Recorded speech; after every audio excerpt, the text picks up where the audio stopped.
চীনের অসংখ্য উদ্ভাবনের মধ্যে ছোট্ট এই স্মার্ট ক্লিনিং রোবট। শহরের আবর্জনা স্বয়ংক্রিয়ভাবে পরিষ্কারের তোড়জোড় থেকেই এই রোবটটি তৈরি করেছে বেইজিং।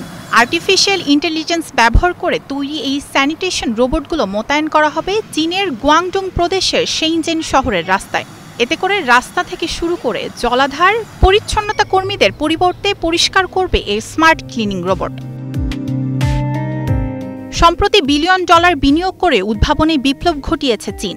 তাই তো গ্লোবাল ইনোভেশন ইন্ডেক্সে ইউরোপের শীর্ষ অর্থনীতির দেশ জার্মানিকে টেক্কা দিয়ে বেইজিং উঠে গেছে 10ম অবস্থানে।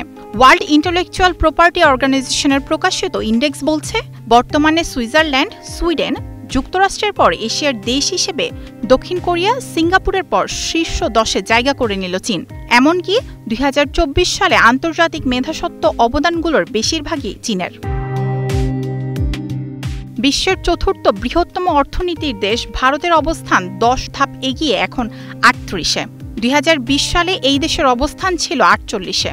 যদিও নিম্ন মধ্য আয়ের দেশ হিসেবে দক্ষিণ এশিয়ার উদ্ভাবনীতে ভারতের অবস্থান প্রথম।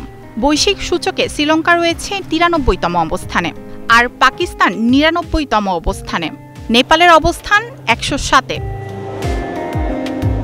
প্রতিবেদন বলছে, দক্ষিণ পূর্ব এশিয়া আর পূর্ব এশিয়াতে উদ্ভাবনীতে এগিয়ে আছে সিঙ্গাপুর, চীন ও কোরিয়া।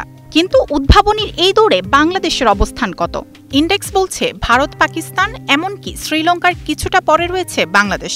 অবস্থান 106। বছর খানেক আগে বিশ্বব্যাংক এক প্রতিবেদনে বলেছিল, বাংলাদেশের ব্যবসা প্রতিষ্ঠানগুলো উদ্ভাবনে কোনো বিনিয়োগ করে না।